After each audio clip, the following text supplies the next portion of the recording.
The first thing is don't listen to anybody. People would say like he's going to die in prison or he's going to be a loser forever. So most people told me my ideas would never work. Most people told me that I'm going to be a loser. Most people told me to get a job, do the 9 to 5. Most people told me a lot of things, but most people are average and I didn't listen. And now we're just winning millions from a casino. Yeah. Right. Yeah. Tens of millions. Tens of millions, my bad. $1 million a week. Mm-hmm. Connect 4, whoever wants to play me, I got 300 on it. 300 to whoever wants to play me in Connect 4. I bet you I'm the best Connect 4 player you ever seen. This is Mikki. Mikki is well known across social media for posting stacks and stacks and stacks of cash. He has won tens of millions of dollars by exploiting casinos, primarily through a game called Baccarat. Now, Baccarat's a card game. You can read about it over here if you'd like. But the main point is this. Baccarat is a game of luck. Despite this, Mikki wins so much money so consistently that he is banned from 95% of casinos in the world. In this conversation, we talk about exploiting these casinos. We talk about his businesses and becoming successful after being homeless. But as the conversation progresses, you'll see Mikki open up about his struggles with success, his struggles with money, and his struggles with relationships in his life. If success to you is having a happy, wholesome, full, large family, then I'm a major failure. You know, if success is being able to live as wild as you want and, you know, bear the consequences happily, then sure, I'm very successful. This is the first ever episode of The Gavin Henderson Show, and I hope you enjoy my conversation with Mikki. All right, Mikki. So I heard you say on the No Jumper podcast, you said something along the lines of you aren't playing as much Baccarat anymore, some poker here and there, but you're mainly focused on your businesses. Is that still the case? Yeah, I would say so. You know, I used to be in business, then I went into gambling, and from the gambling, I got essentially exiled from the city of Las Vegas. So when I got banned, what happened with the ban is like, you know, I was making $1 million a week in net profit. And it wasn't that it was like it wasn't like I would show up to Vegas every weekend and every weekend leave $1 million richer. It wasn't like that. It was like I'd go for, you know, one session and win $3 million net profit. And then I wouldn't come back for 3 weeks. And I'd come back and I'd win $5 million. And then I would leave and I wouldn't come back for 5 weeks. So when you average it all out, it came out to $1 million net profit a week. Okay. Then they started to ban me, you know, and it was like, imagine like my job is to go to the casinos and make money, right? But then they ban you. It's like getting fired. It's like, okay, I got to go find like another place of work for my specific skill set. Right. And if you're like a carpenter, then you're like, okay, I got to go find somewhere else to do carpentry. I got to go find more houses to plumb if you're a plumber, right? Mm-hmm. And so eventually it was like all of the places to do carpentry or plumb or whatever my skill set was wouldn't take my work anymore. So I was essentially out of work. And then there are still casinos in the world and in America that will let me gamble. And generally those ones are like kind of like smaller casinos, like in Colorado, okay, right? In Oklahoma, in Texas, in Florida, a couple in New Jersey, Reno. You know, there are like a handful of casinos in all these different cities in these states that will let me play. The problem is that the limits are so low that it almost isn't worth it. I have to have like too much exposure and like too much. It's a lot of work, you know, whether I'm playing $10 a hand or $250,000 a hand, it's the same amount of work, but the ROI is so much less that it's really not worth it. And you also have to go and like learn the system of each casino a little bit. They all like have their own version on how they build out some of these games. So I started to have some pretty big limitations and I had no choice but to find a new line of work. Right, and these casinos they're talking to each other essentially, right? They have a list of, you know, this guy's beating us for this much. We can't let him play here. Yeah, they have a what they call like a central communication system. So they all do communicate. They all share information and notes. And on the side, everybody that's an executive in every casino has always been in the casino space.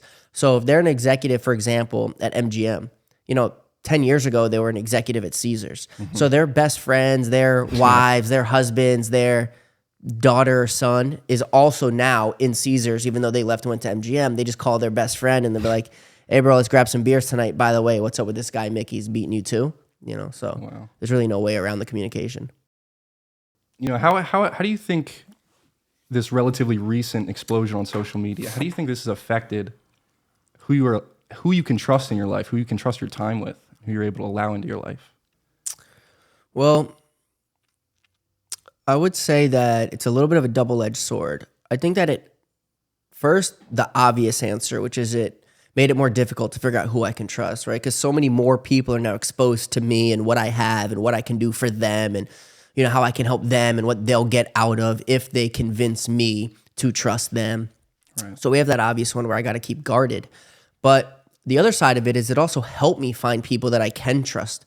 So before social media, people that would meet me in real life, like let's say I was at like a dirt bike track or I went go-karting or I was shopping at the mall, if they met me in that circumstance, they would still see what I had. They would see, I came in such and such car, or I spent this much at the mall or whatever it may be. And I would be a little bit less prepared than I am now because it's so in my face that there are people that are selfishly looking for a relationship with me. So a lot of times it'd be challenging to navigate that. What also happened was people of the same or much higher caliber in a much higher rate started contacting me. So, when there's people that I know are way wealthier, way more power, a bigger network, bigger public figures, stuff like that, when they contact me, we both know in this relationship that they're larger than I am. Mm-hmm. So what can they really be trying to take from me? Interesting. So what I'm most fascinated by you about is that, obviously you're exploiting these casinos at the table, right? You have an edge in the game of Baccarat.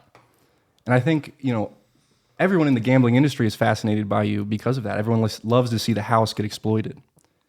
But it seems like you're taking it a step further. You obviously beat them at the tables, but then off the tables, you use their bands to build this brand and do so many cool things, like this Shaken Hearts thing I see on your Instagram. Can you talk a little bit about that? Yeah, so Shaken Hearts is a foundation I started. So what we do is for free, we offer help to anybody struggling with alcoholism, drug addiction, mental health, such as depression and anxiety, and gambling addiction.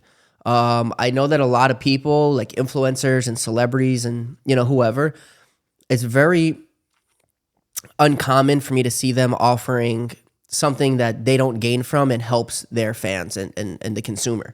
Yeah. Usually, it's like I'll, promote this product because I'm being paid to, whether the product is good or not. Mm-hmm. And I don't make money on social media. I've never done paid promotions. I've never done paid advertising, paid partnerships. I don't have like sponsorships. I don't do anything of that nature. And it's not that I wouldn't, it's that anybody who's contacted me, if they have a product that they're either unwilling to be fully transparent with me and the services that product or service is offering, or I don't like the product, I don't think it's in the best interest of the well-being of my consumers, then I'm unwilling to push it on people.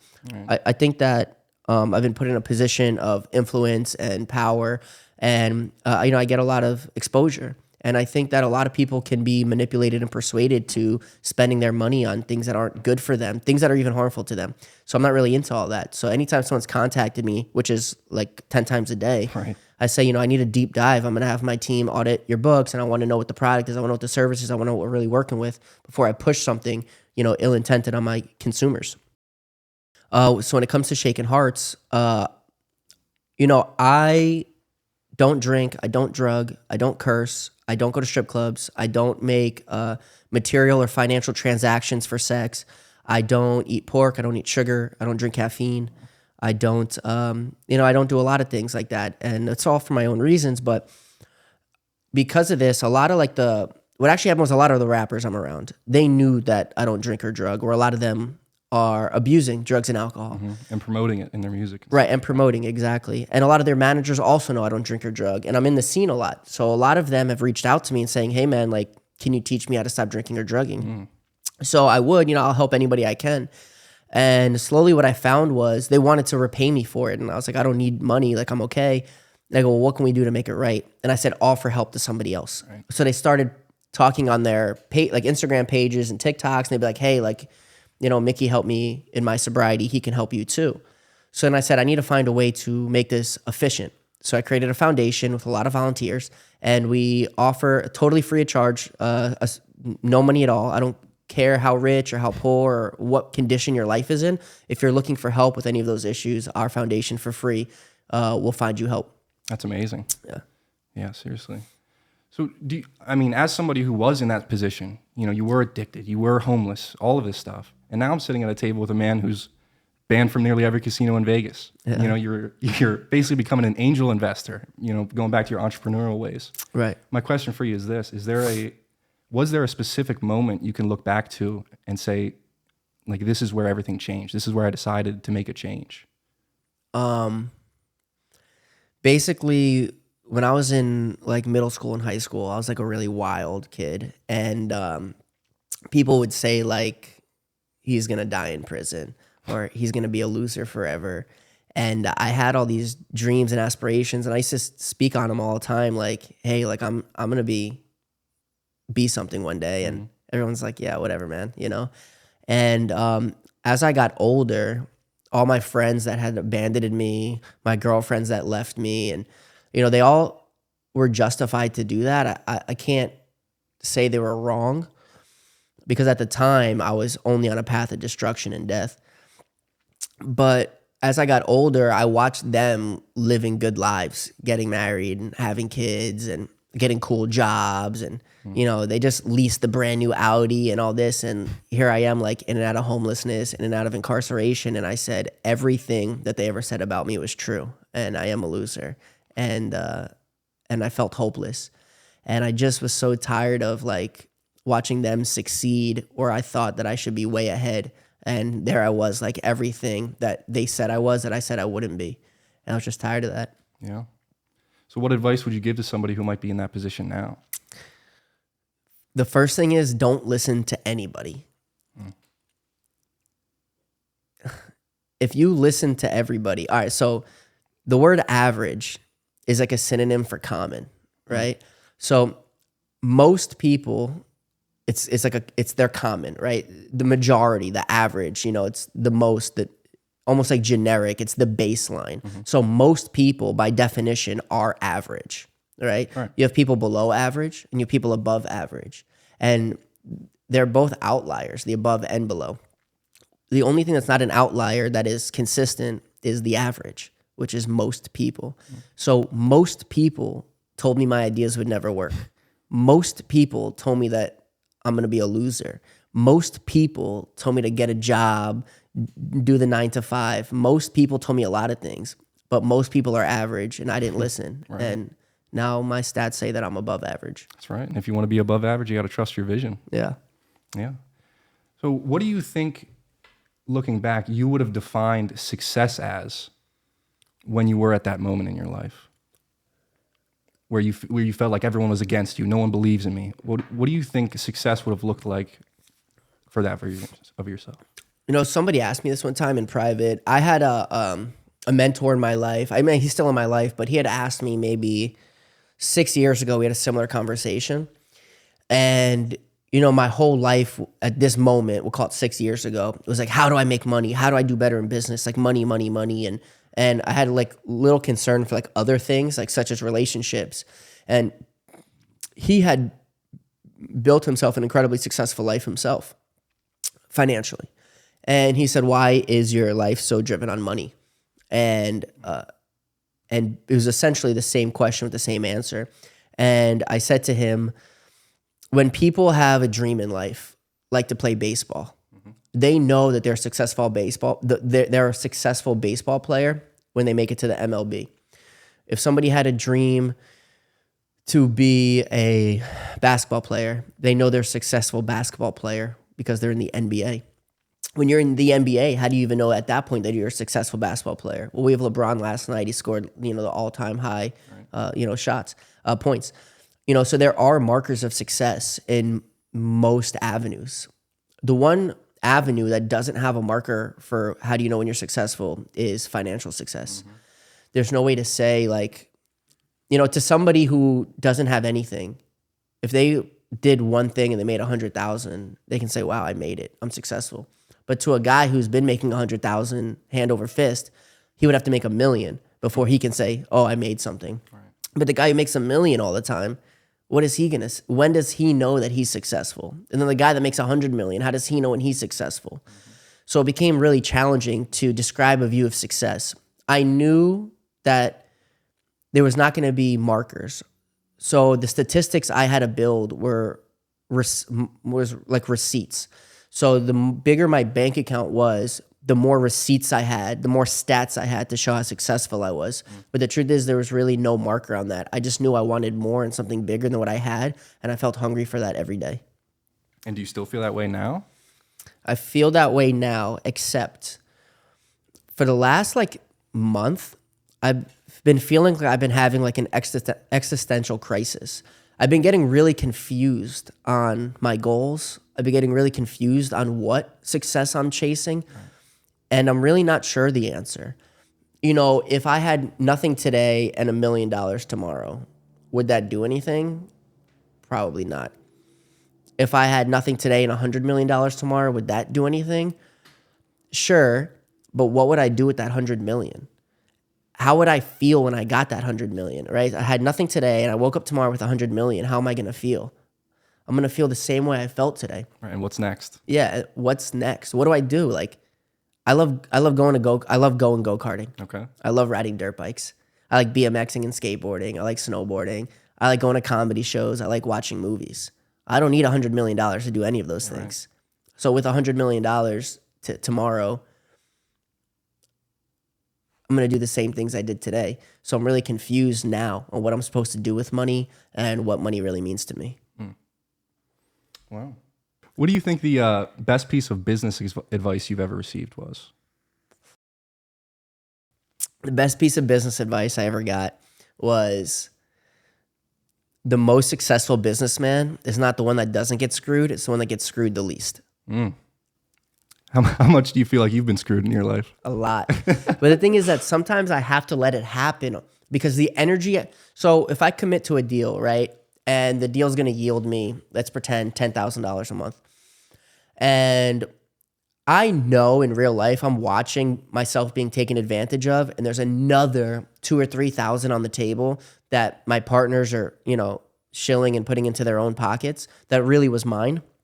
The amount of energy it would take for me to prove that they owe me $2,000 or $3,000 extra a month and then pursue them for that, now putting my $10,000 a month at risk, is more trouble than it's worth. I should just allow myself to be taken advantage of to secure the $10,000 a month. Right. It's just going to cost you more in the long run. Yeah. Wow. So how do you feel, would you say that Baccarat is a game of skill? No. No. Baccarat's not a game of skill. Baccarat's a game of luck. What takes skill is figuring out how to win in a game that's not a game of skill. It takes skill to figure out what these casinos are doing. It takes skill to identify that they're putting in edges that are not publicly explained. It takes skill to understand that they're manipulating you when you order room service. It takes skill to understand that they're recording you when you don't know you're being recorded and then using it against you. It takes skill to identify all of these things and then use it in your favor so you have an edge. Wow. And you said before there's like 4 people that are banned from these casinos, correct? So do you think that these other 3 guys were doing the same thing that you are? Well, 2 of them are Kelly Sun and Phil Ivey, who were partners in the game of Baccarat. By Phil Ivey's own admission, they would do what's called card sorting, also known as card edging, which I think is totally acceptable. I don't think there's a thing in the whole world wrong with card sorting. It actually doesn't even make sense to me that it would be considered unethical or immoral in the game of Baccarat. Right. But at definition value, they were card sorting. The third guy, I had his name, but I really don't care. It doesn't affect me what these other people are doing, to be honest. I'm living my own life, and I always was this way. I don't really care. I never looked into him. Somebody had given me some information on him. I got some data on him, and I don't really remember the answer. And there's me doing something that it seemed the casinos have never seen. Right. And Phil Ivey, he lost the court case, didn't he? Yeah, he lost both of them. So yeah, it was with a casino in London, and then it was also the Borgata. And I think this was while the Borgata was still owned by the Boyd family, I believe. And yeah, so one casino had paid him, the other had delayed payment. He had sued the casino that had the delayed payment for the money, and that's when the other casino, which I believe this other one was Borgata, had sued. Borgata, I believe, paid him, and London did not, I believe. And so he sued London for the money. And then at the same time, Borgata sued him for the money back. And they had like this triangle of lawsuit saying, we found his play to be unethical. Now, I'll tell you this, though. If you get caught cheating in a casino, your first offense is 5 years in state prison. Phil Ivey didn't go to prison. Phil Ivey never had charges against him. He was never indicted. He was never arrested. He was never incarcerated. So he wasn't cheating. So if he wasn't cheating, why didn't they pay him? Right. And for those who don't know, edge sorting is just like all he did was look at the back of the cards. Yeah. And there were imperfections on the back of the cards. That's all it was. He identified the imperfections of a certain card manufacturer. It's true the details of Phil Ivey and Kelly's son's case is slightly more extensive than that, but yeah, that's the short of it. Have you played poker with Phil Ivey? Yeah, Phil and I are friends. Phil and I actually grew up on basically the same street. His sister is one of my attorneys. Yeah, Cheyenne Ivey. And Phil and I, we played poker. We've played on TV together. Phil Ivey and I are friends for some time. That's awesome. Are you going to say he's the greatest poker player of all time? Yeah, I mean, I think Phil Ivey is, if not the best, he's definitely one of the best of all time. And I think that ever will be. I think what's going to happen with poker, it's going to become more and more solved until it's just a bunch of like computer-generated humans, essentially, just playing the same game against each other. It's going to take the fun out. It's going to take the variance out. It's going to ruin the game completely. And I think before a lot of these solvers were in existence, you only had a handful of guys that could figure out how to consistently win in poker, and Phil Ivey was one of them. So, how was it playing at Hustler Casino Live? It's cool. So I know Feldman a long time. Feldman and I met in some private games, and we always had fun playing together. He's a pretty tight player, and I'm a pretty creative player. Right. So we had a lot of fun. Like, we'd go together and hang out and party a bit. And he said to me, he goes, I'm going to start the show back up, but we're going to do it at Hustlers. After the pandemic, we're going to start again. He goes, would you want to play? And the truth is, I really didn't have interest in playing, to be honest with you, on the show or anything like that. But just as a friend, he like asked me a favor. He's like, "Can you play? Like you're gaining this traction on social media and whatever, and it'll help boost the show." And I said, honestly, Ryan, as a friend, I'll do whatever. I don't care. So I went on the show. Like, I forget the first time I went on the show. I don't even remember. But I think it was like a really big hit. It might have been that time that I bluffed Garrett, like that. That 5-4. Yeah, the infamous 4-5. Yeah. That might have been the first time I was on. I can't recall. No, I'm sorry. The first time was with Antonio Esfandiari. Okay. And Andy Stacks and Gall. Okay. I think that was the first time. And I was Hustler Casinos Live's biggest winner of all time to date because of that game. To date of the game, to be clear. Right. There has been much bigger wins since then. The games just keep getting bigger and bigger. Right, but at the time, that was the biggest win they ever had on their show. Right. It was also the largest game they ever had on their show to date of that show. Then I went on, and I actually broke more of my own records. I had the most viewed games, the most viewed hands. The only hand that's been viewed more than my hand was Robbie's Jack 4 situation. I had the next biggest game that was ever played, which I think then was the Garrett 4-5 game. I was at that. I ended up not keeping all the money. I left only up like $8,000 or something like that. Okay. But I was up something like 300,000, I think, at the peak, or 350,000, something like this. And I actually quit the game because the real life story that like happened behind the scenes. So the game's supposed to start at 2 p.m. Okay. I like to show up an hour early because I don't like people talking to me. I don't like being bothered. I just want to take my time and like move how I feel. Sit down, get settled. Yeah, I like to eat something. I like to just like chill. So I show up an hour early, and Ryan comes up to me and he goes, "Hey, we're gonna start 2 hours late because Phil had a problem with the jet. Like there's an issue with his private jet, and he's like, hey, it's gonna be a 2-hour delay." I'm like, all right, fine.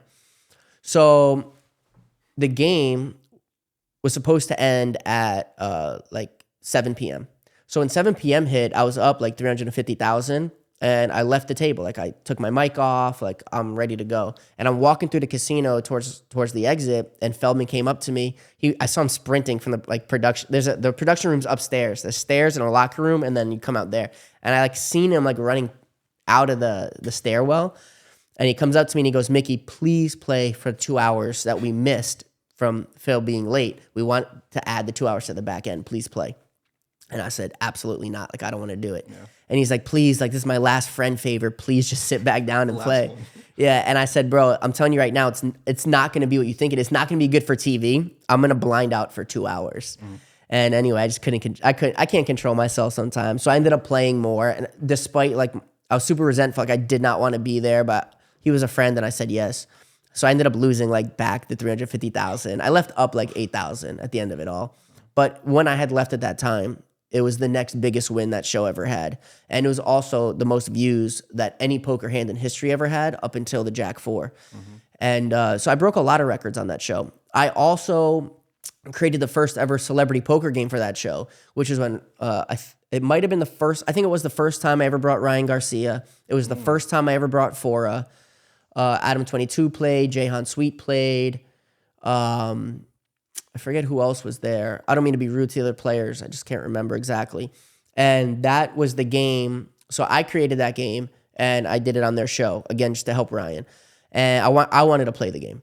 So I said to Ryan, "Can I create a celebrity game?" He said, "Go ahead." And we created this game together. After that, he saw that it had major success as far as entertainment goes and the stream goes. And he goes, "Can we do another one? And now that we know it works, can we call some like more bigger celebrities?" I want to put this politely, but he said, "Can we bring in like bigger names now?" And I said, "Sure." And I ended up being out of town. I can't remember. It might have been around the time of the birth of my son. I can't recall exactly, but I knew that I could not be in LA after the date was already set for the game. And that happened to be the Mr. Beast game. Okay. So I helped create the legwork for the Mr. Beast game following the original celebrity poker game that I created.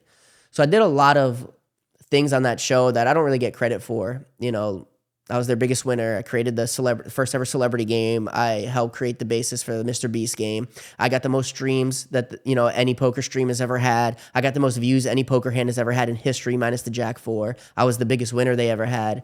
And I won 100% of the streams I was on until those final 2 streams. Right. But the game had gotten so much bigger over time that the amount of exposure that those last 2 games had was just like uncanny, you know? So even though those are the only two games I've ever lost on camera in my life, you know, they had so much exposure. So that was like the leaving thought I had for a lot of people. Yeah.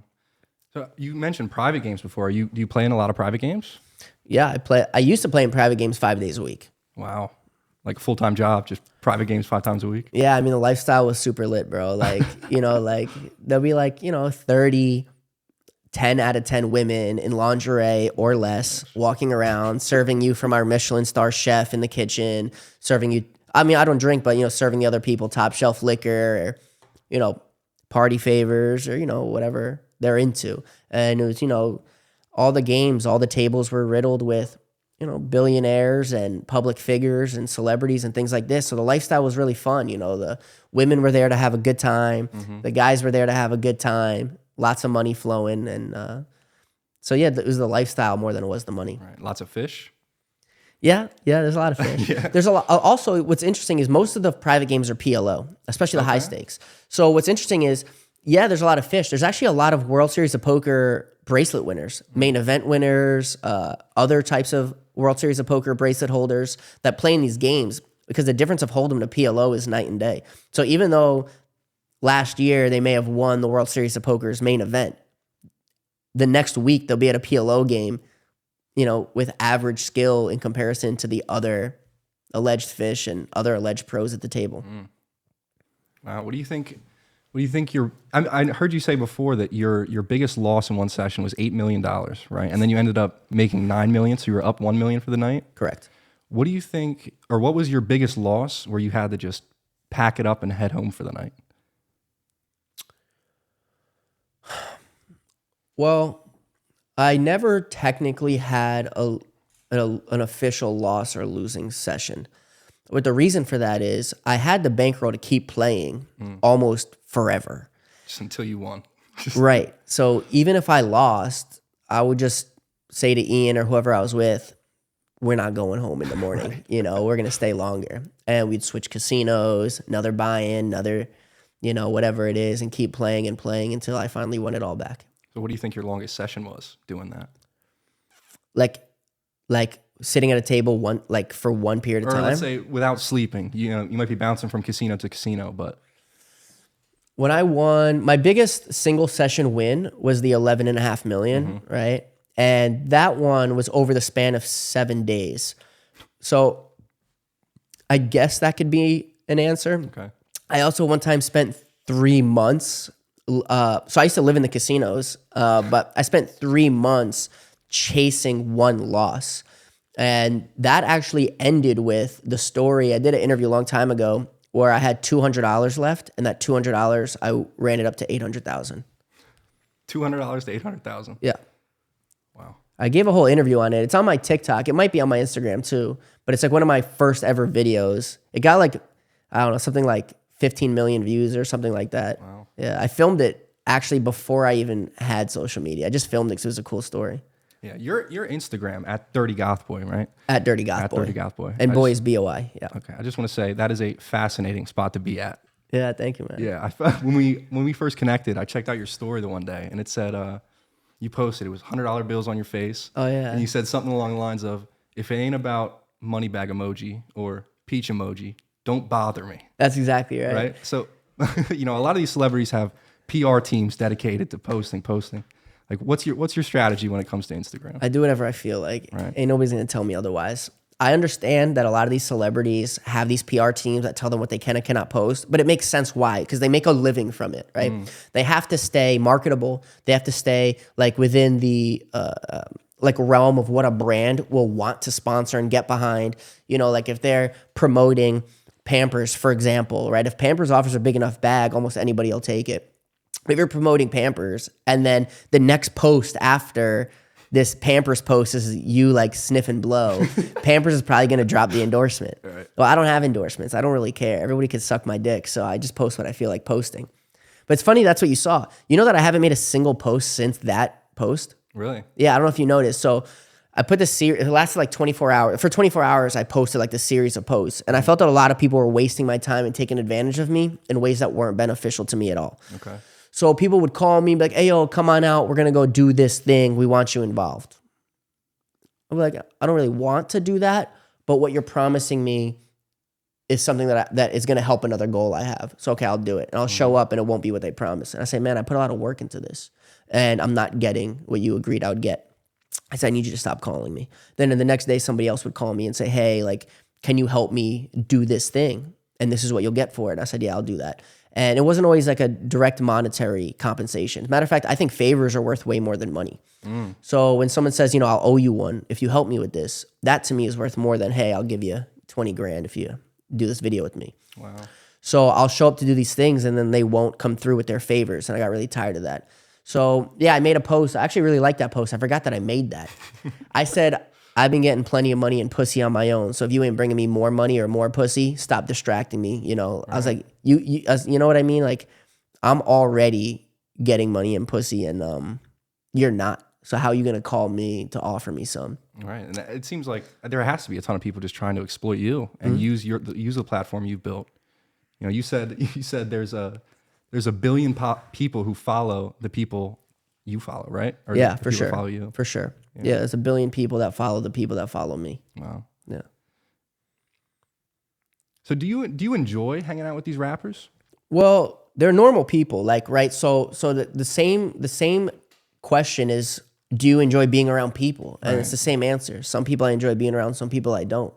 There's people that I met when I became a public figure they also are a public figure, and we get along great. And they're some of my best friends because we're compatible. We enjoy the same things. We're nice people, and you know, those things are cool. But I've met other public figures as a public figure that were real pricks, and I just don't get along with them. I don't have beef or anything like that. I just don't really care for them as people necessarily. So it has nothing to do with whether they're famous or not. It's just who they are as a person. What type of watch you got on right now? This is an AP. AP? Very nice. Yeah. I don't mean to I'm not trying to flex on you or show you up or anything. Yeah. This $2.64 shipped straight from China. Just so Honestly, you know. bro, that thing is sleek. That thing goes hard. I gotta right. be honest. That goes hard. Can I say? Yeah. I'm not even gonna ask how much the AP was. Honestly, this AP was given to me. Was it gift? A lot of people, even before I was like public or whatever, people really close to me used to comment how people love to give me things. And I noticed that it was kind of true, and I don't really know why. And I think it's because other people value my favors, because my favors are always 100%. And they always were. So I think people like to give me things knowing that I'm going to return the favor somehow. Yeah, that's really interesting. You say that favors are worth more than money to you. Yeah. Wow. I think that I have, how do I say this the right way? Like, I think I have the ability to use my resources and skill set and creative thinking to yield more than a flat line of cash. So I think, like, for example, if you said to me, Mikki, I'll give you $20,000 if you show up and do this podcast, which for the record, you didn't, you know, right. And I said, yes, right? I will never get more than $20,000 for this. But let's say I said to you, hey, bro, I got a brand that's willing to pay me $100,000, but I have to guarantee them that it'll be posted in front of X amount of followers. And it was more followers than I had by myself. I then have to go to 5 other people to make that amount of followers and say, can you guys post this? But since you owe me one now, I made $100,000 instead of that $20,000. So if you lost everything you had right now and had to start all over, but you still had this skill set, the skills you're talking about, how do you think you would go about starting over?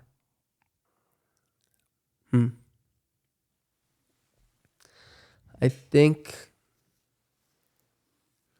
I would do the same thing that I had always been doing. I had nothing once upon a time, and I made it from nothing to something. I don't know why I wouldn't be able to do it again. Right. I think I would do the same thing I always did. And that is? Work harder than anybody else. I would, you know, I'm not going to be able to reinvent the wheel per se, right? There's people who made money gambling, for example. There's people who made money in healthcare, for example. There's people who made money in lead generation, for example. And when I look at them and let's say those are the fields I'm entering, I can say, well, how many hours is that guy working? Okay, he has what I want. He has the level of success I want. He has the car that I want, or the money that I want, or the life that I want. And he's working 14 hours. I would assume, I'd have to ask myself, but does that mean if I work 16 hours that I'm going to be always that equal percentage ahead of him in my projections? Is my path of success going to be that much steeper of an incline, that much faster, that much more success at the equal percentage of me working an extra 2 hours over him? And I think the answer is always yes. Just work harder. Work harder. No one cares. Work harder. Yeah. All right. So 10 years from now, you wake up, you open your eyes in the morning. What do you want your life to look like in 10 years? I don't know what I want my life to look like in 10 years. I've been getting really confused. So every so often I have to update my living will and testament, you know, my will.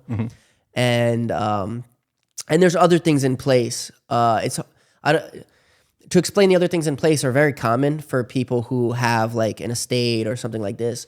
But a lot of people who don't misconstrued the understanding, right? So we'll just refer to everything as my will. My will I have to update every so often.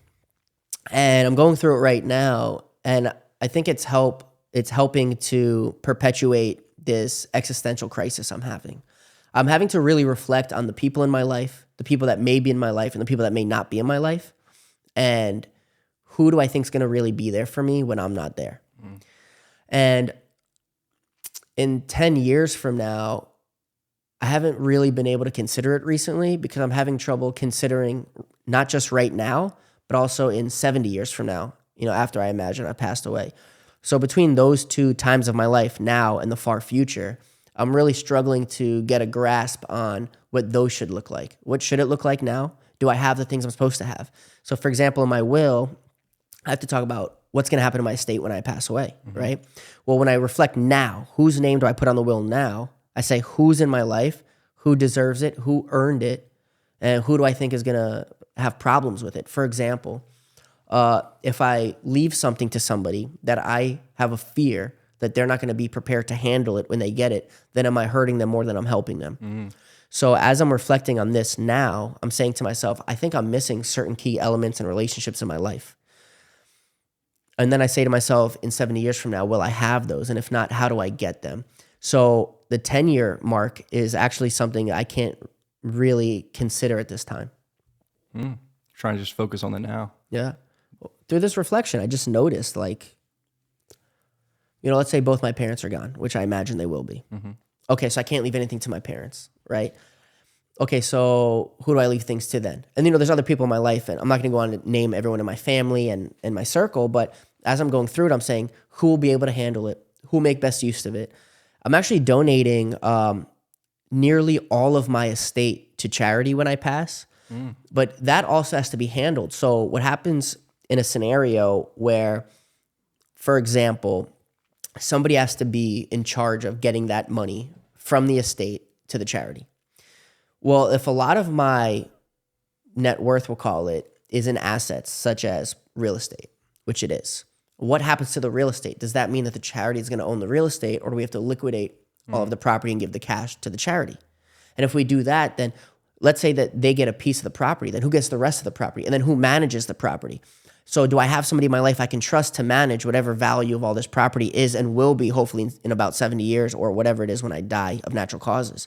So as I'm working on all these things, I'm saying to myself, I think I'm missing key relationships in my life. And so right now I'm trying to figure out which relationships am I missing and what can I do about it? And most importantly, why don't I have those relationships? What have I done in my life? What have I had in my path that either deterred, discouraged, or made it incapable of having certain relationships that I'm now reflecting and feeling like I should have had? Do you think you had a good relationship with your parents growing up?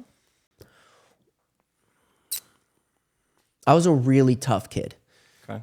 I was a really tough kid, particularly on my parents, because they loved me so much. My parents are still together. They're both alive and never divorced. So I would say my parents were wonderfully great, strong, influential parents. I was just unwilling to be influenced. I was unwilling, even though it was always for the better. I was just unwilling to listen. I was a really bad kid.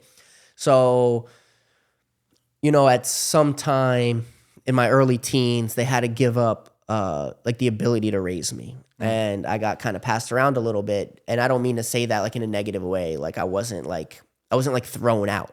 It's that they had came to terms after exhausting every possible resource to try to offer me help. They had exhausted all their resources and realizing I'm only going to make their lives worse. They're not going to be able to make my life better. So, there's other people willing to give me a shot until I burned everybody down. Like nobody was able to help me. And I had to do everything on my own, which was of my own doing, my own making. I had reconnected with my parents after a really long time of not being, like in communication. I hadn't seen them. I hadn't talked to them in a really long time. And we had reconnected not too long ago. And I would say we're incredibly close, all things considered. They only have my best interest to this day. My father has offered me help in a lot of this. My father has dealt with, contracts and wills. Like, his father had a will, obviously, and left my father as one of two executors of the will. So when my grandfather passed, who had a major part in raising me, at some point, I was there for all of my grandfather's like passing and post-life things that needed to be handled, and the estate and the money and stuff like that. And I watched my father handle it all. And to be honest, what was interesting is my grandfather actually left debt. So my father, this was like a really big moment. There wasn't, when my grandfather died, there wasn't like a will where like the family got money. It wasn't like that. It was like my grandfather, like, he had his car, he had jewelry, he had, what would happen to the paintings in his apartment, what would happen to his apartment, which he owned, stuff like that. And the thing is, when someone dies, there is still debt accruing, and the executor of the debt is also inheriting debt. So this was a big moment. I was there. We were sitting Shiva, right, which is for Jews, they sit for 7 days. They sit Shiva post-life, right? Okay. And so we're sitting Shiva, and it was like the first day, and this is where the whole family was there, and everyone had to talk about like, hey, who's going to pay off some of this debt now that he's passed away, and who's done this? And I was doing well in my life at this point, and I was independent, and And my father turned to me and we went into the room by ourselves, and he said, hey, do you think you can help contribute? You know, like your grandfather's such a major part of your life. And it's not that my father couldn't afford to pay these debts, because he definitely could have, but he said, can you contribute? Do you want to? And I said, I'd be more than happy to. So that was sort of like my last thing to my grandfather was I paid off some of the debt that he had left. But anyway, so watching my father handle all of this, he reached out to me and said, hey, like, I'm willing to help you with your will, and I'm willing to help you figure out where, you know, hopefully when I die, I have money. So he goes, you know, I'll help you figure out where the money goes, stuff like that. Oh, that's awesome. Yeah. It almost seems like this, your lack of wanting to listen to people might have been the reason, you know, your parents struggled, but it also might be the reason you're so successful today. Yeah. Yeah, but again, success, you know, has its own definitions. You know, successful in what? You know, if success to you is having a happy, wholesome, full, large family, then I'm a major failure. You know, if success is being able to live as wild as you want and, you know, bear the consequences happily, then sure, I'm very successful.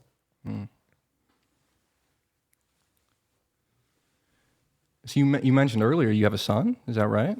I have a son. Yes. Have you mentioned that before? Not really. I think one time I made like a passing joke about having a son, so I don't think it was like taken too seriously. But yeah, I have a son.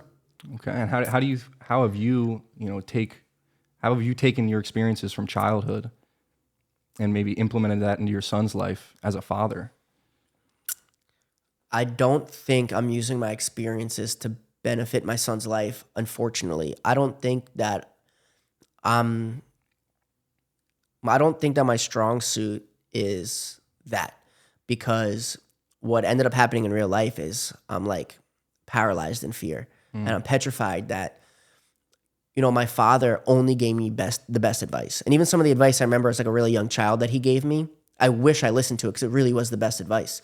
But because he was giving it to me and I was so rebellious and anti-authority and what it was, I did the polar opposite. So now I can go to my son and give him the best advice, but I'm fearful that same thing's going to happen. Same thing's going to happen. And I obviously can't go to him and purposely give him the worst advice thinking he's going to do the opposite, because what if he actually does listen? So I'm actually paralyzed in fear, and I'm really not sure. I don't know. Unfortunately, there's not a handbook to how to be a father. So I don't know. We're going to just figure it out as time goes on. A piece of advice for people in like early in business. Okay. It's what they honestly, and just so you know, the real advice is what they should not do, because it drives me freaking crazy, and it immediately becomes a no for me. It's like, that's a no for me, dog. As soon as I see someone like typing this to me in my head, I'm like, that's a no for me, dog. And what's that? When they make things too complicated, bro. People pitch me business ideas like 10 at a time, right? Like every day I'll get like 10 new business pitches, 10 ideas pitched to me. The more complicated that it is, the stronger of a no the answer is going to be. Bro, do you want me to say everything right now? Go for it. Okay. So the more complicated you make something when you're trying to pitch an idea to somebody, the more time it takes from them, the more brain power it takes. Now, when you're saying an idea to somebody, what they're doing is they're assuming there might be interest. If they're just open-minded, what they're doing is they're trying to figure out all the ways that they can make this work. So if you have an idea you say, hey, Mikki, I want to open up a used car lot, right? As you're explaining it to me, what I'm thinking is, who do I know that sells cars? Who do I know that buys cars? What's the best location for this? I know a guy at that location. But the more and more you go, the further from those thoughts I get. And then I'm stuck in this idea where you're telling me something so convoluted that I'm like, wait a second, what are we even talking about, right? And then I'm like, then you're like, well, it's not just a used car lot. It's a used car lot, but we're going to sell it via NFTs. But the NFTs are going to be marketed by having NBA players put a barcode on the basketball. So when they sign at the autograph sign, they hand the basketball off, and it has the barcode that allows you to buy an NFT. And it's like all of this, and I'm like, bro, hold on a second. I now have to stop everything I'm doing in my whole life and spend the next 3, 6, 9, 12 months studying everything you're talking about that I have no experience in, just to figure out, is even a good idea? And if it is a good idea, am I even an asset to it? And if I am an asset to it, are you the right partner? And are you the right partner? Now, can I afford to do whatever I'm committing to it? And it becomes like this huge process where I have to stop making money in all of the ways that I can prove make money because it's paying my bills right now to just try to study and understand what you're talking about. I can't take those other 9 business pitches that I get 10 a day, imagine, right? So I had the other 9 for that day, I can't even take those calls. And then I can't take the 10 a day every day for the next 3, 6, 9, 12 months because I'm studying to figure out if yours is even a feasible idea. So people hit me with these crazy ideas all the time. And the crazier, the more complex, the more convoluted, the more like further from simple understanding it is, the stronger towards the no side of the scale you become. Wow, I feel like a lot of these crypto projects now, they're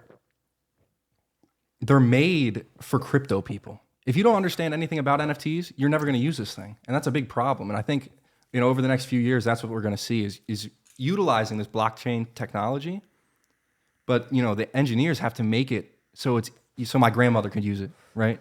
So she can open it up and just use it, and she doesn't need to know what an NFT is. Yeah, and I think that's a big point. Like, you don't have the time for this stuff. Yeah. And you're right what you said. And just to be clear, like I'm not saying like just because you use the word NFT, that's a bad idea. I'm not saying that. Yeah. But even has nothing to do with crypto, but like the more complex a pitch is, the harder it is for the person you're pitching to understand it, find a way for them to have a role in it and figure out if they're successful. If you're taking them away from what's already making them money, just have to study whatever it is you're pitching, which might be a flop anyway. Right.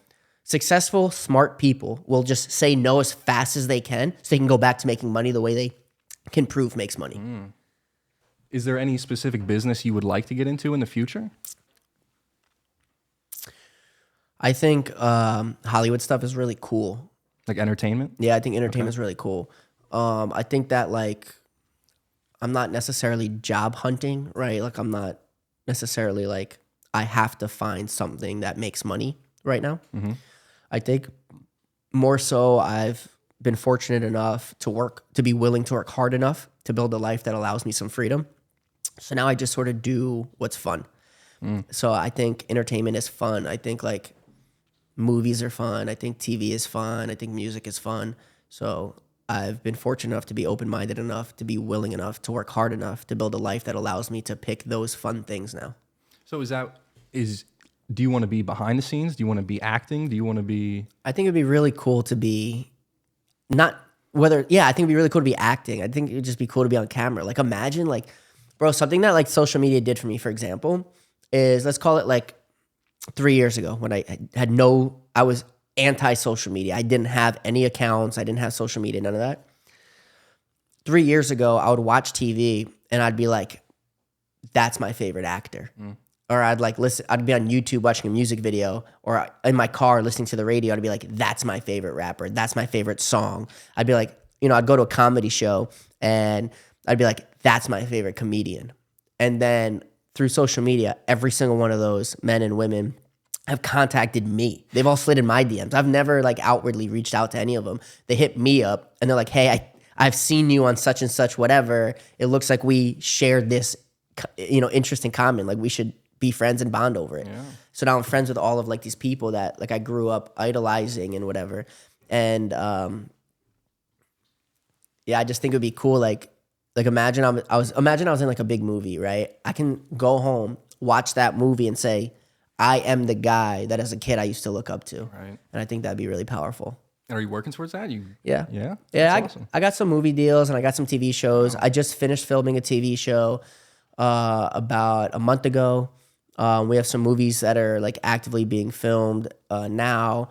I have 2 Will Smith movies coming up this year. Yeah. That's awesome. Yeah. One of them, what actually happened was the producer had contacted me because of the Hustler show, actually. It was interesting enough.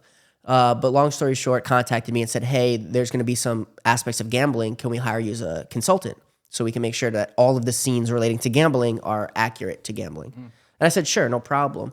And he goes on to explain one of the movies, and it's one of the Will Smith movies. And I almost thought he was like kind of joking with me because a lot of it was almost like verbatim part of my life story. And so I said something to him. I was like, hey, like by any chance, are you talking about this? And he goes, oh, sort of. And I go, no, that was my life. And as we talked more, he goes, you know, you're literally a natural fit for this script. It was accidentally written in such accidentally. yeah, it was accidentally written in such parallel to your story.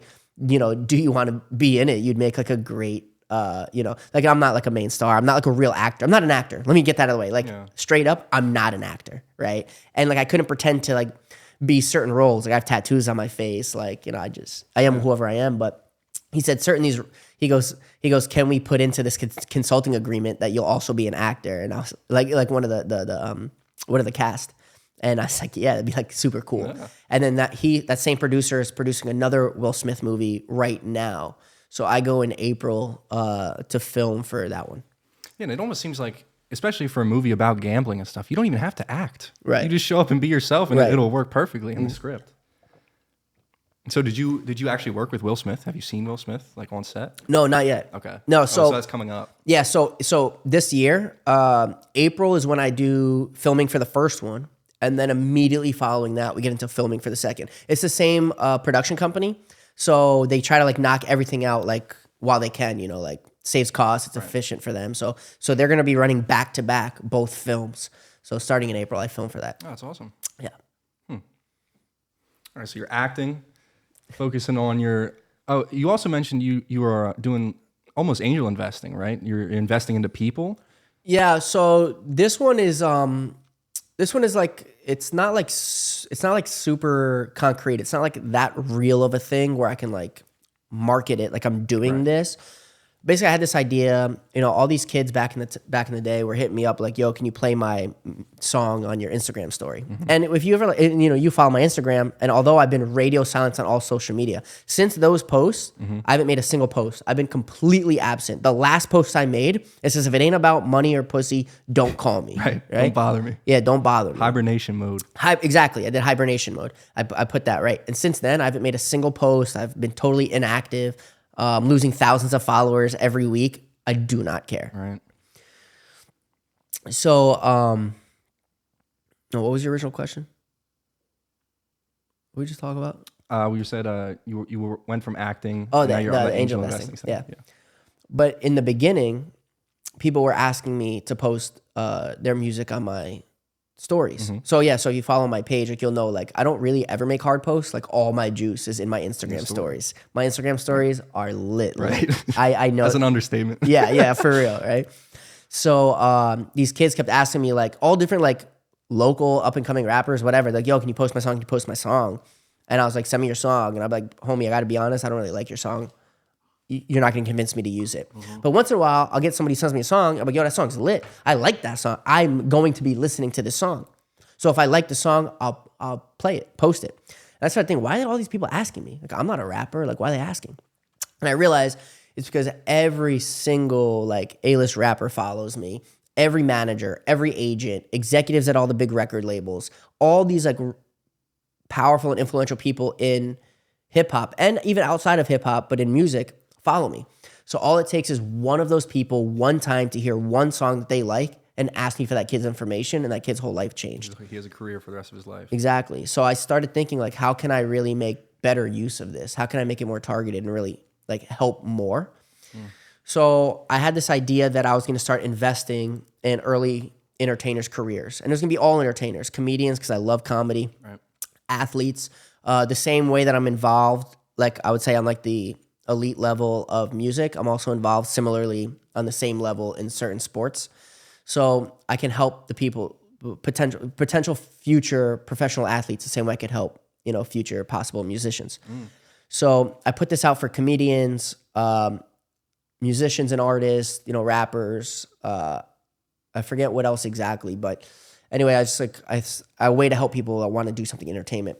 I thought like a lot of people that are super skillful will never be successful because they have to stop working on their craft early because they have to go actually make money to pay rent. They have to like actually get a job at McDonald's or whatever it is.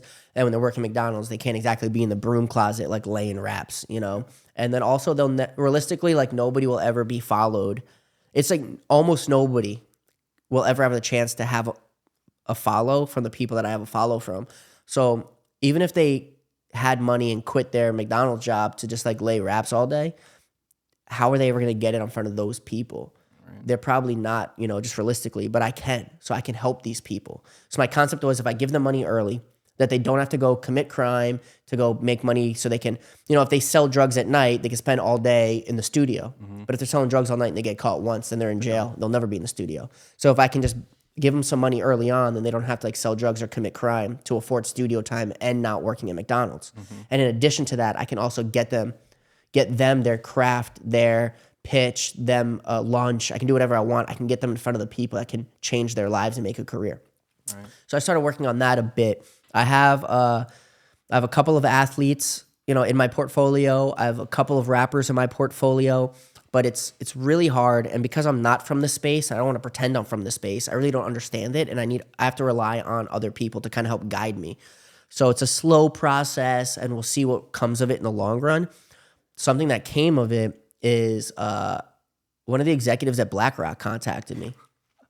Yeah, so there's a couple executives there that are fans of mine. They follow me. And they had said, so I made this video that I put on Instagram and TikTok saying that I'm considering doing this, this angel investing of future entertainers, right? And one of them had DM'd me and said, hey, this is who I am. Here's my credentials, blah, blah, blah. I would like to set up a conference call. And I was like, that's crazy. I was like, okay, Yeah. So we said, yeah, I was like, I don't know. Okay. I don't even know how you know who I am, but let's do it. So we set up this conference call, and I'm on with two other guys, two other guys, myself, and I brought one of my business managers. Okay. So we're all on the line and we're talking, and they said to me that they also have the same idea. The difference was they were coming from a place of money, and I'm coming from a place of relationships. BlackRock prints all the money in the world, essentially. They have more money than God. And they go, we can buy any relationship we want. But you have the relationships. So instead of us paying somebody to be the face of the guy we're going to hand the money to make the payments to try to build the relationships, we'll just go straight to you. You already have the relate. We just need you. Yeah. So we started talking, and it was, again, same like my way independently. Them also, it was a very premature idea, and it still is. It's still something that's very far out. It's there's a lot of moving pieces. But one of the interesting things was that would help me in the sports category, BlackRock. So the NBA is expanding the league. They're adding a team. That team is going to be based in Las Vegas. BlackRock has a division that not just owns the stadium that the new Las Vegas NBA team is going to be in, but they also own the Las Vegas NBA team, which now gives me a direct line for any potential professional basketball player. So if I meet some kid over in Croatia who's killing it, just like that movie, what's it with? I think with Adam Sandler. Oh, I know what you're talking about. You know what I'm talking about? Yeah. What's it called? I forget what it's called. Hustle. So just like that, the truth is I'm not in Croatia looking for basketball players. I got to be super honest, right? But theoretically, if a kid from Croatia, if I have a big enough Instagram page, let's call it, or big enough reach, that somehow that kid in Croatia who's an aspiring basketball player can see that I'm willing to help people like him, somehow find a way to contact me or my agency, and then I'm going to say, I'm going to take a chance on this kid. I could bring him right to an NBA tryout if I wanted, So that was something that came from that video and social media too. So that's something cool that I'm looking forward to. But again, I'm not super invested in it emotionally, only because it's very challenging. It's really far out, and I'm not from any of these. I'm not from the athletics. I'm not from entertainment. I'm not from hip hop. So it's really a challenge for me to make sure that I'm not misstepping. Because if I misstep at these stakes, not only am I costing incredible amounts of money, but I'm also costing people their entire future careers. Right. So I want to really be cautious that I don't misstep on this journey. It is awesome. Like you said, not even that they would have to, sell drugs and take risks in that way. But these kids, because they have to work these jobs, they can't take a risk to get in front of the people that they need to be in front of. Mm-hmm. How do you think taking risks had played a part in your own life?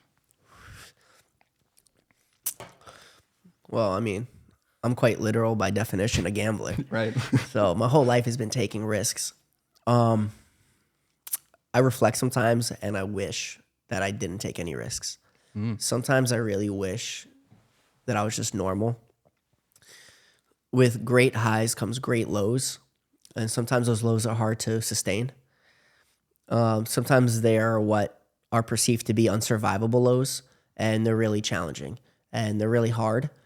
But if I just had a normal life, I would still be me, you know, like let's just pretend like I'm cool. Like let's pretend like you think I'm cool, right? Like a cool person.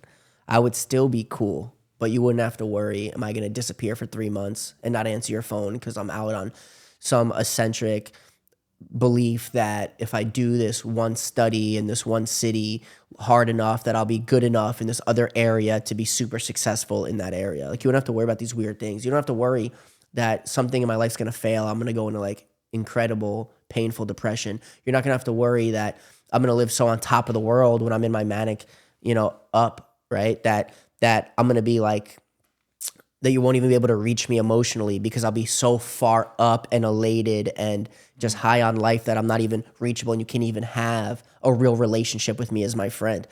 So, and those are all things that do happen in my life where and then when I get leveled out, I look back and I go, dang, I didn't hear my friend crying for help, you know, for this 3 months because I was too manic. And I thought because I felt on top of the world that everybody else did, and I wasn't able to offer him help that he needed for those 3 months that I was like in another mental state, you know?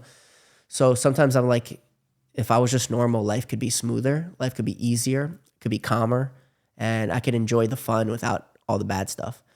What's a normal life look like? Average. Average Joe working an average job? Yeah, like imagine this. Imagine you're an average Joe and you went to the casino and you hit for 100,000. Bro, you would tell that story on your deathbed. Right.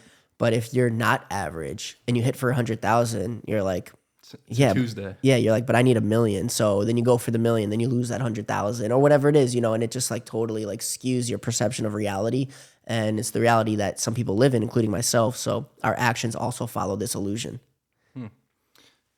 I mean, life really is all about the highs and the lows. Do you think you try and stay balanced and trying to avoid the highs and the lows, or do you? Nah, man, I'm like I'm full send on everything. Right. It's just who I am, and it's what I've been accustomed to. Yeah. It's how it is now, right? It's just what it is. It is what it is. For better and for worse, though. I mean, it's you know, I mean, the lows are gonna suck, but the highs are the highs. You know? That's true. Absolutely. All right. So if you had to give one piece of advice to the younger generation, what do you think you would say?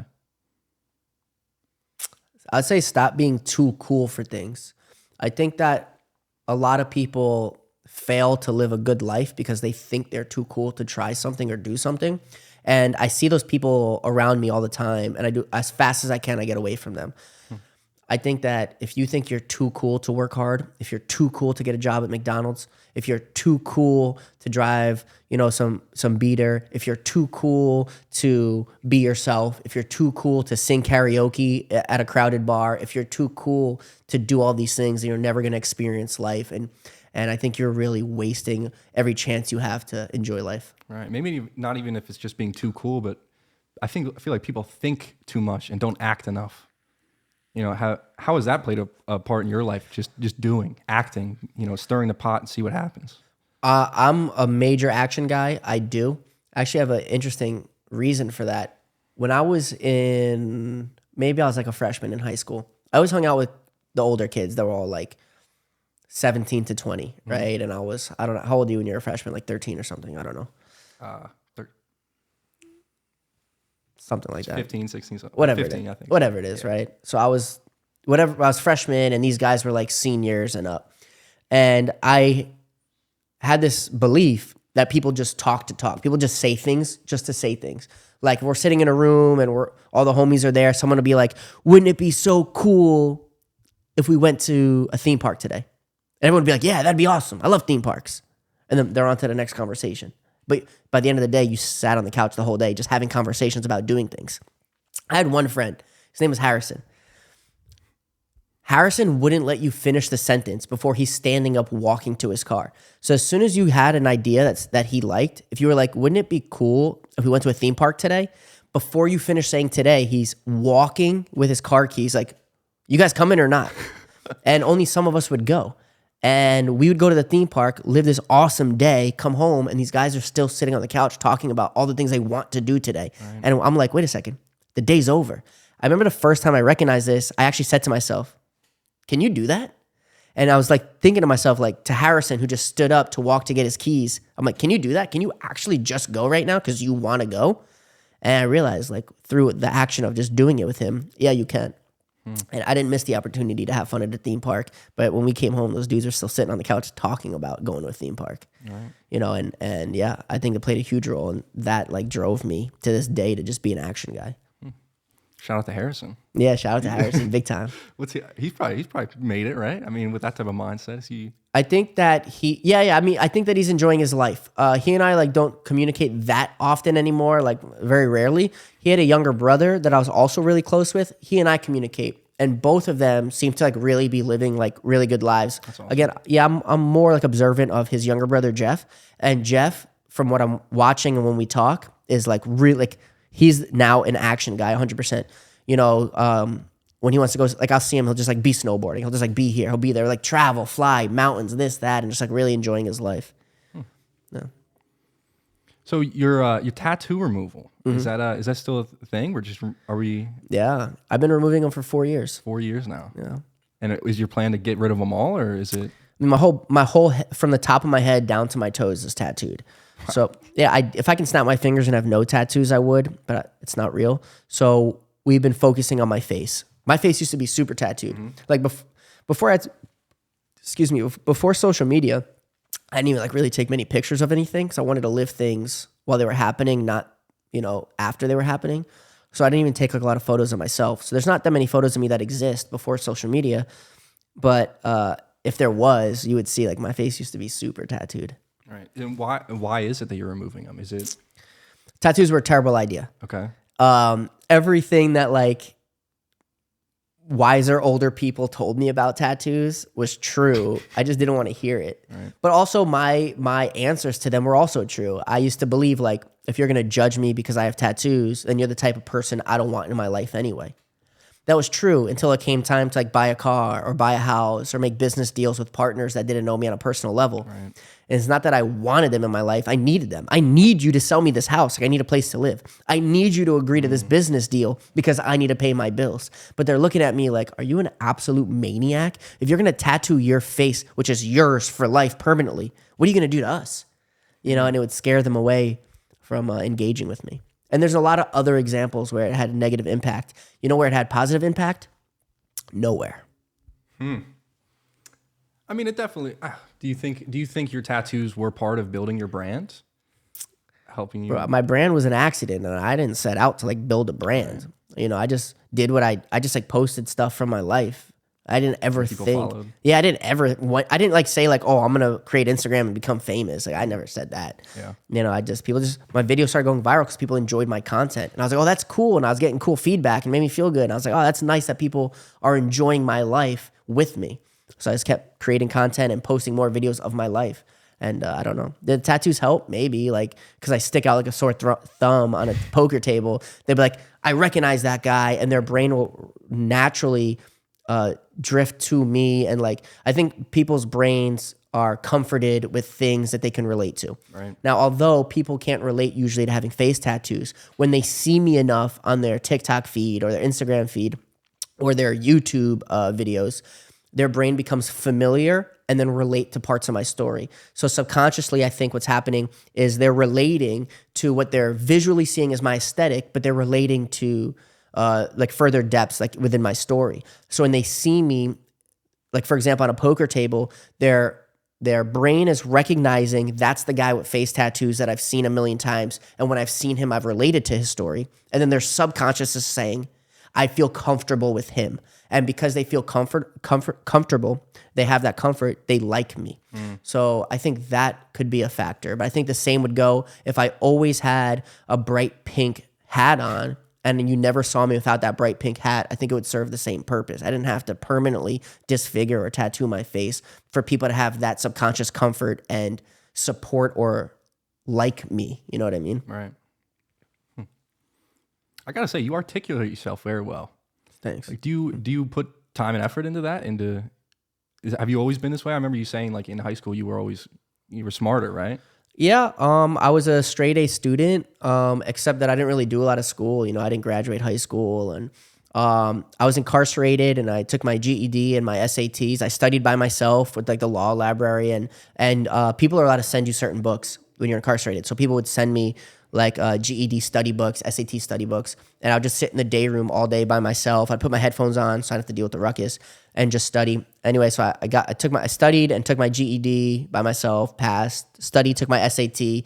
I happened to do like pretty well. I misspoke in another interview. It was so long ago I never really thought about it. I did score pretty good on my SATs. I did misspeak on another interview because I thought that I remembered the SATs were out of 1,800, but they were out of 1,600. So I said that I scored a 16 out of 18. It's not true. I scored a 1,500 on my SATs. And then I applied to 5 colleges, universities. I got accepted to all 5. And what we had to do was, so they wouldn't know that I was writing from, a state institution, is I would send all the postage, like everything I filled out, like the application, for example, I'd send it to my grandfather. Wow. He would repostage it and send it from his house using that address as my home address. And then they would send back to his house and he would forward it to me, in the jail. And I got accepted to all 5 universities, but I couldn't attend. I was there on a parole violation and I couldn't get re-paroled in time. I also had taken some intelligence testing. I did score genius level intelligence. I was in the top 0.01% intelligence in the nation. And I took it when I was young because it was part of a developmental test. And I happened to score well, but it didn't really mean anything. When you're that young as a child in these major years of brain development, you can just be slightly ahead of the curve, from your classmates. Well, it's the nation, but, and then the following year, you had stayed stagnant while they went to like their next year's brain development. You could be like, dumb the next year. Right. So I continued to take the test throughout these years of brain development. It was something like 9 years in a row. And out of 9 years, all 9 years, I scored in the top 0.01% of national intelligence. Wow. So you didn't end up going to college then? No. Okay. No. Well, neither did I. Yeah, here we are. Yeah.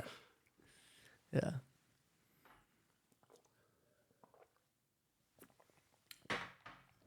Oh my God. It's all good. Let's clean this up real quick. Yeah. Then we'll continue. All right. So where were you at in your life when you were 21 years old? I was incarcerated, and then I moved into the ghetto with my bunkie. Wow. Yeah. You said before you were locked up so many times that your mom became a bail bondsman? Yeah. 100%. Wow. Yeah. Because, in the beginning, they were bailing me out. They were bonding me out. Uh-huh. So they were just like lighting money on fire. And they were like, do people really go to jail like this? And, I was telling them like, yo, like people have been in and out the same amount of times as me, but for their whole life, So people are constantly, their whole goal, everybody that's in county jail has one goal: to get bond, right? And it's not just the money, it's also a signature. So it's like a whole hassle, but the person that's signing the bond for you there's like a lot of stipulations and qualifying factors. But like their whole life is bonding out. Like people spend career criminals spend their whole life trying to just bond out basically. And so they're like, we don't have to not just stop lighting money on fire trying to bond Mikki out, but we can also make money like helping others bond out. Yeah. But I will say there became a point where they thought that my life was at jeopardy if I was on the street, but my life was not at risk if I was in jail. Safer in there. Yeah, so they did at some point stop bonding me out. And when was the last time you were incarcerated?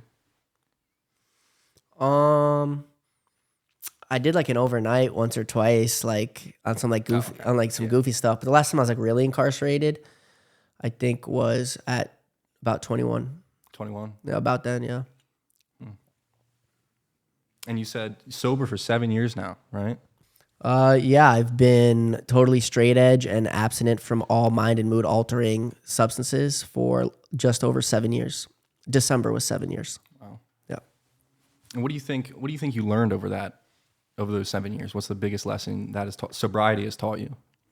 Oh man, there's a lot. To put it on one, I think maybe the biggest lesson I ever learned was that if I just keep on keeping on, that every problem is resolvable. Do you feel like these substances were the reason for some of your problems? Yeah, for sure. 100%. Yeah, there's like no denying that. Yeah. Yeah, a lot of them are like self-derived issues, like if I ran out of money and I needed to like, re-up or whatever, I'd have to go commit crime for that money, and then I go to jail for that crime, and then I'm in a situation like now I have to make bond. How do I make bond? I have to get someone to put up the money, and then I have to find someone else to sign, and then what do I have to do to help them be willing to spend the money on my bond? I gotta go commit another crime to pay them back. I get caught for that crime, I go back to jail. And now we're just winning millions from a casino. Yeah. Right. Yeah. Tens of millions. Tens of millions, my bad. $1 million a week. Mm-hmm. These casinos that are in Vegas, that the two that haven't banned you, do we mess with them or? Now there's only one. Now there's only one. My bad. Yeah, a few weeks ago, it was the last time I ever used TikTok. It was It was a few months ago. I haven't been on TikTok in a few months. Before I made the "if it's not about money, don't call me" post on Instagram, I had made some posts about another casino banning me. So I had these 2 casinos in Vegas left, and then one of them banned me. I caught them cheating on camera. So me and Rod Wave threw a poker game together, and it was like mostly industry people, like other singers, rappers, and stuff like that. And it was in Vegas. And when the poker game ended, a lot of us were still staying in Vegas, like in the hotel. So we were like, let's go gamble downstairs. So we went, and they let me film in casinos like before. Like if you didn't ban me, then you're like really happy to have me. Like I'm very like influential in people coming to gamble. People, if somebody like tweets out like, oh, Mikki's playing Baccarat at such and such casino, all of a sudden that whole room gets filled with people trying to like study me playing and watch me play. Right. So they were letting me film, and we were playing blackjack, and I kind of caught them cheating like while the cameras were kind of rolling. There's a little more to the story than that, but that's the moral of the story. And I posted it that night. It was broken up between a few posts. I ended up making a total of 5 posts like throughout that night, well over 10 million views. It got reposted, retweeted. People made YouTube videos out of it. Like, so just on my TikTok, it got over 10 million, and then people are just everywhere. And when I woke up in the morning, security came to me and said, "You got to go." Yeah. Yeah. It was more than just catching them cheating. I mean, it was catching them cheating, yes, on the blackjack table, but it was also other things. Like I spoke about this in my first ever interview, and people called me crazy. They're like, "Oh, he's a tinfoil hat guy." I'm like, "Oh, they blocked my cell signal, right?" And people are like, "Yeah, whatever." Well, I proved it on camera, and I made that post, and that by itself has like 4 million views just on my channel. And so I made all these posts of them blocking my cell signal. I posted videos of them cheating on the table itself. I posted some of their treatment of us, and all of these things. All of these things I've been talking about since the very beginning that a lot of people said couldn't ever be true, but I knew they were. And I had posted all of them about this one casino, and they did all of these things in one night. And I made I made like the 5 or so videos. Mine got over 10 million views, and everywhere else plus. And they came the next morning and said, "You got to go." Right. So now technically I only got one casino, but I don't really mess with them. I was for like entertainment purposes. Like it'd be cool like to go there and have fun playing, even if I don't win, like go like $1,000, just my buddies, have a good time, go out to dinner, go see some shows, get free everything like hotel room, transportation. But yeah, they took away my Maybach, they took away my Rolls Royce, took like my private jet away, like all these things, and it just became less and less fun. And I'm just like, that's kind of whack. And the executives, they're such jerk offs anyway. At this particular casino, they're super disrespectful. They're super big jerk offs, and I just don't even want to give them the free marketing of me being in their door, right. Like so they can all suck my dick. Right. Do you have a lot of problems with security when you go into type of places like this? Like. I mean, like I don't have like beef with security. Like no security guards ever came up tough on me. Matter of fact, it's the opposite. They come like super soft and gentle. They're like, "Hey, Mikki, I'm really, really sorry that I have to be the bearer of the bad news, but I've been told that I need to ask you to leave, and do you mind leaving?" And I'm always really polite. I'm always like, "I get it. Like it's your job. Like I understand. Like if it was up to you, you'd probably invite me to like go have a beer or whatever. Now, again, I don't drink, but you understand." Mm-hmm. So they've always been like really gentle and easy with me, security itself. Except one time way early on, this is actually a funny story. It has nothing to do with being banned or winning.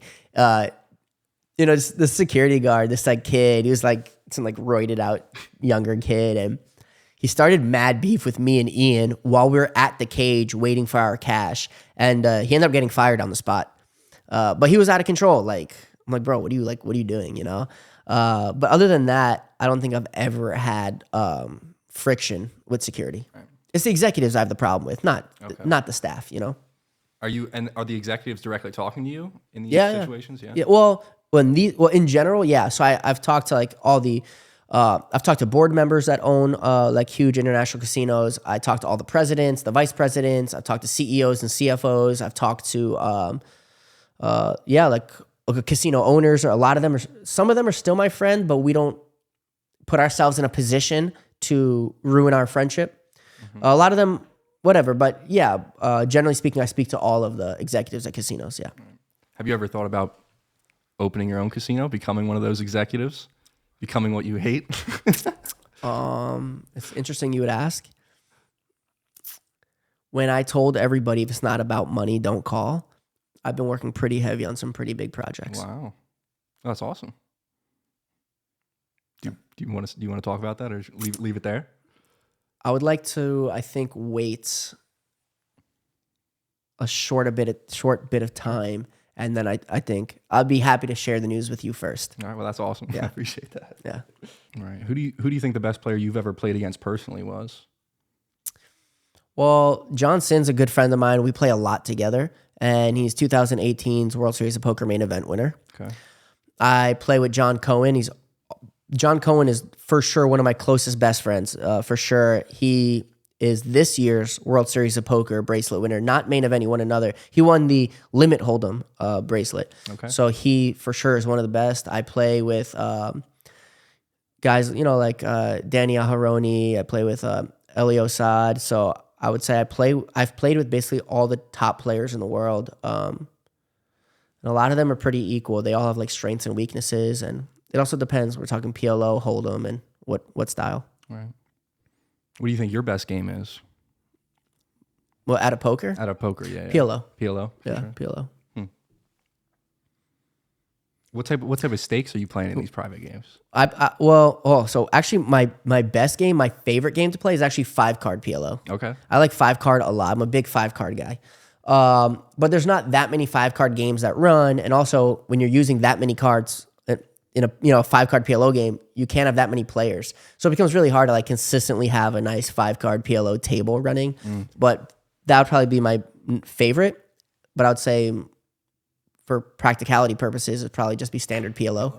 The stakes I play, like your average, like in my like private game circuit, they're usually like anywhere, but never less than 100, 200, and generally not more than 500, 1,000. I went through a big phase where I tried to play the biggest games that could ever exist. So I played a lot of like 10K, 20K PLO. The problem with that game though, is there's not that many people in the world that can afford that. Out of those people that can afford it, how many of them play poker? Out of the ones that play poker that can afford it, how many of them want to play poker with that money? And then even out of those, how do you get, it becomes a very, very small player pool. How do you get those people in the same city at the same time in the same building to play poker together, So it's really hard to play like a 10K 20 game because it can never run steadily. So like your average, or my average like PLO game is anywhere between like 100, 200, and 500, 1,000. All right, man, I'm going to be honest. I don't really have too much else to ask you. Okay. But other than that, I appreciate you coming on. Yeah, thanks so much for having me. Absolutely. It's a pleasure. Thank you.